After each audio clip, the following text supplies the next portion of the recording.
बिस्मिल्लाहिर्रहमानिर्रहीम। अस्सलाम वालेकुम। इन्फोपीडिया की इन्फॉर्मेटिव दुनिया में खुश आमदीद। नाजरीन, हॉलीवुड की एक फ़िल्म जिसका नाम पैसेंजर्स है। फिल्म की स्टोरी की मुख्तसर थीम ये है कि 5000 लोगों और 258 स्पेसशिप के मजदूरों पर मुश्तमिल एक ग्रोह एक नए सैयारे होमस्टेड पर जा रहा है। सैयारा चूँकि ज़मीन से 120 नूरी साल पर वाक़ है, इसलिए इंसान का अपनी नॉर्मल ज़िंदगी में, जिसमें वो बमुश्किल 70 से 80 साल तबई उम्र पाता है, जाना मुश्किल है। इसके लिए साइंसदान ऐसे ताबूत तैयार करते हैं जिसमें हर शख्स को हाइबरनेट कर दिया जाता है ताकि उसकी उम्र इंतहा दर्जे की आहिस्ता हो जाए और ये 120 साल का अरसा गुजर जाए और वो नए सैयारे पर एक नई ज़िंदगी के साथ उतरे। लेकिन उनमें से एक शख्स किसी खराबी की वजह से जाग जाता है और उसे पता चलता है कि अभी नए सैयारे पर पहुंचने के लिए 80 साल मजीद रहते हैं। तो यहाँ से फिल्म उसके दोबारा हाइबरनेट होने की जद्दोजहद पर शुरू हो जाती है। हाइबरनेशन एक ऐसा अमल है जिसके ज़रिए दुनिया के तकरीबन 2000 मुख्तलिफ जानदार मौसम की सख्तियों, खुराक की कमी और मौत के खौफ से बचने के लिए लंबी तान कर सो जाते हैं।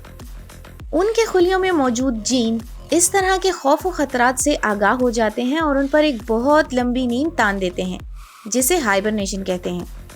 इस अमल के दौरान दिल की धड़कन 95% तक आहिस्ता हो जाती है, सांस सेकंडों के बजाय मिनटों में चली जाती है, जिस्म का दर्जे हरारत कम होकर ठंडा हो जाता है और जानदार अपने जिस्म की ग़िज़ाई तवानाई पूरी करने का बड़ा हिस्सा जिस्म में मौजूद चर्बी और मसल्स से हासिल करता है।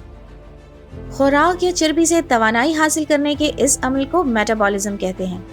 इस तरह कुल मिलाकर आप ये कह सकते हैं कि हाइबरनेशन के दौरान किसी जिंदा चीज़ का मेटाबॉलिज्म इंतहाई सुस्त हो जाता है। हाइबरनेशन करने वाले जानवरों में कई तरह के चूहे, चमगादड़, गुलहरी, लंगूरों की कई नस्लें, कुछ परिंदे, सांप, कीड़े और कई रीछ शामिल हैं। हाइबरनेशन वाले जानवर जी भर कर खाते हैं ताकि मोटे होकर अंदर चर्बी बना लें जो हाइबरनेशन में तवानाई देगी। हाइबरनेशन से कुछ महीनों बाद बाहर आने पर जानदारों को जोरों की भूख लगती है और वो पहला काम शिकार तलाश करने का करते हैं। आम तौर पर हाइबरनेशन सर्दियों से बचने के लिए होती है और इस मौसम में शिकार भी कम हो जाता है। इसलिए आज तक सबसे लंबी हाइबरनेशन एक चमगादड़ की है जो 344 दिन यानी तकरीबन 1 साल तक बिना खाए पिए सोई रही। साइंस ये भी साबित करती है कि टेलोमेयर्स, जो कि डीएनए के टुकड़े हैं और सेल के क्रोमोसोम के किनारों पर होते हैं, वो सेल की हर तकसीम के वक्त कम होते जाते हैं और उनकी तादाद को लेबॉर्ट्री में टेस्ट करने के बाद किसी जानदार की बाकी मानदा जिंदगी का अंदाज़ा लगाया जाता है। लेकिन हाइबरनेशन के दौरान इनको इंतहाई सुस्त रफ्तार से कम होते देखा गया है। इस सारी बात को आसान लफ्ज़ों में कहें तो हाइबरनेशन के दौरान जानवरों की उम्र बढ़ना तकरीबन रुक जाती है। अब ज़रा कुरान की सूरह कहफ के इन चंद आयात पर गौर करें तो हमने गार में कई सालों तक उनके कानों पर नींद का पर्दा डाले रखा, यानी उनको सुलाए रखा, और जब सूरज निकले तो तुम देखो कि धूप उनके गार से दाहिनी तरफ सिमट जाए और जब गुरूब हो तो उनसे बाएं तरफ कतरा जाए और वो उसके मैदान में थे। ये खुदा की निशानियों में से हैं। जिसको खुदा हिदायत दे वो हिदायत याब है और जिसको गुमराह करे तो तुम उसके लिए कोई दोस्त राह बतलाने वाला न पाओगे।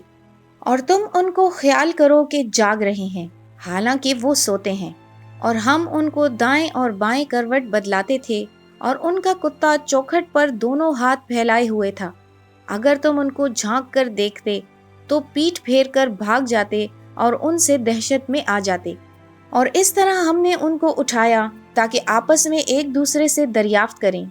एक कहने वाले ने कहा कि तुम यहाँ कितनी मुद्दत रहे? उन्होंने कहा कि 1 दिन या उससे भी कम। उन्होंने कहा कि जितनी मुद्दत तुम रहे हो तुम्हारा परवरदिगार ही इसको खूब जानता है। तो अपने में से किसी को ये रुपया देकर शहर को भेजो, वो देखे कि नफीस खाना कौन सा है, तो उनमें से खाना ले आए और आहिस्ता आहिस्ता आए जाए और तुम्हारा हाल किसी को न बताए। साइंस ये कहती है कि हाइबरनेशन के दौरान कई जानदारों के जिस्म के कई हिस्से काम करना बंद कर देते हैं, चाहे बाहर का दर्जा हरारत कैसा भी हो। دنیا کی زیادہ تر غاروں کا درجہ حرارت سارا سال مستقل رہتا ہے۔ اصحاب کہف کا پہلا قدم غار تھا، اس کے بعد سو جانا۔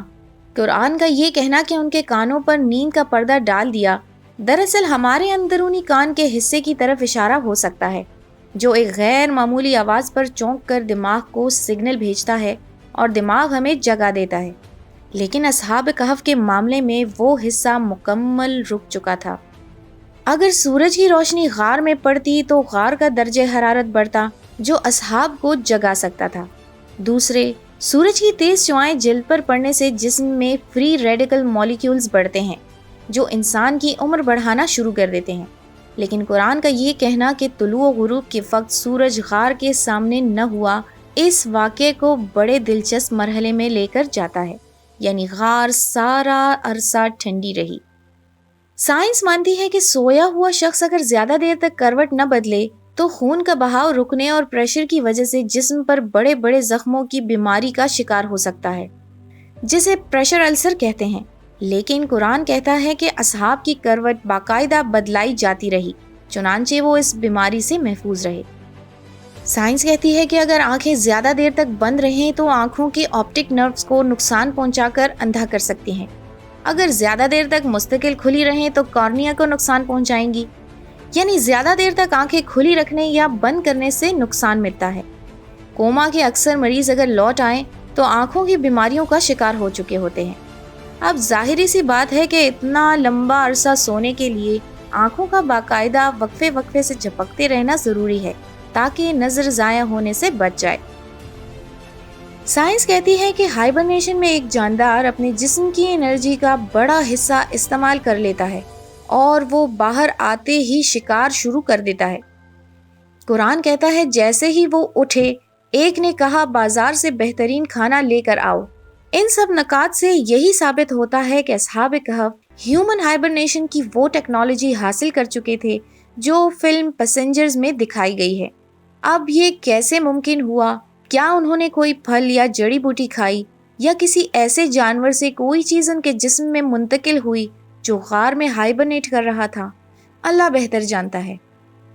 لیکن قرآن کی اس صورت کے ان چند آیات کو پرکھنے کے لیے میں ناسا اور دوسرے اداروں کو دعوت دیتی ہوں جو ہائبرنیشن کو خلا میں جانے کے لیے اور کئی مریضوں کو علاج کے لیے استعمال کرنے پر تحقیق کر رہے ہیں کہ وہ ذرا غور کریں اور دیکھیں ایسی کیا وجہ ہے کہ اصحاب کہف اتنا لمبا عرصہ سو پائے۔